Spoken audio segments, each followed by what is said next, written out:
Welcome to story time with Asma. بسم اللہ الرحمن الرحیم۔ حجر اسود کی تاریخ اور اس کی تفصیلات۔ کیا آپ جانتے ہیں دنیا میں جنت سے آیا ہوا پتھر کون سا ہے؟ نہیں معلوم؟ تو آج ہم آپ کو بتاتے ہیں۔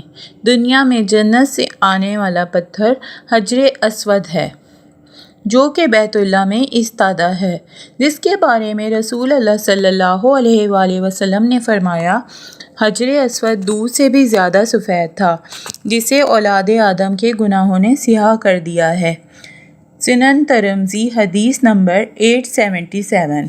روایت کے مطابق حضرت ابراہیم علیہ السلام اور ان کے بیٹے حضرت اسماعیل علیہ السلام خانہ کعبہ کی تعمیر کر رہے تھے، تو حضرت جبرائیل نے یہ پتھر جنت سے لا کر دیا تھا، جسے حضرت ابراہیم علیہ السلام اپنے ہاتھوں سے دیوار کعبہ میں نصب کیا تھا۔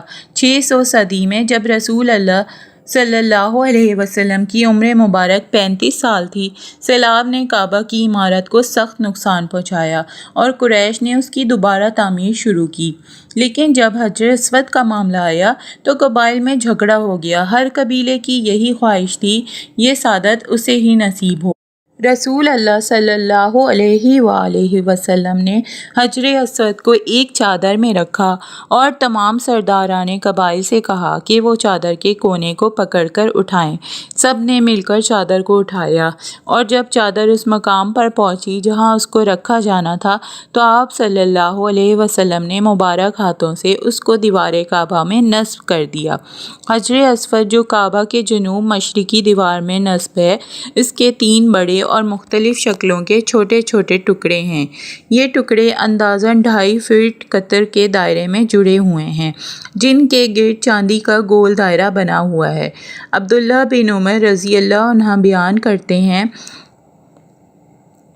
کہ میں نے نبی کریم صلی اللہ علیہ وآلہ وسلم کو یہ فرماتے ہوئے سنا، بلا شبہ حجر اسود اور مقام ابراہیم جنت کے یاقوت میں سے یاقوت ہیں۔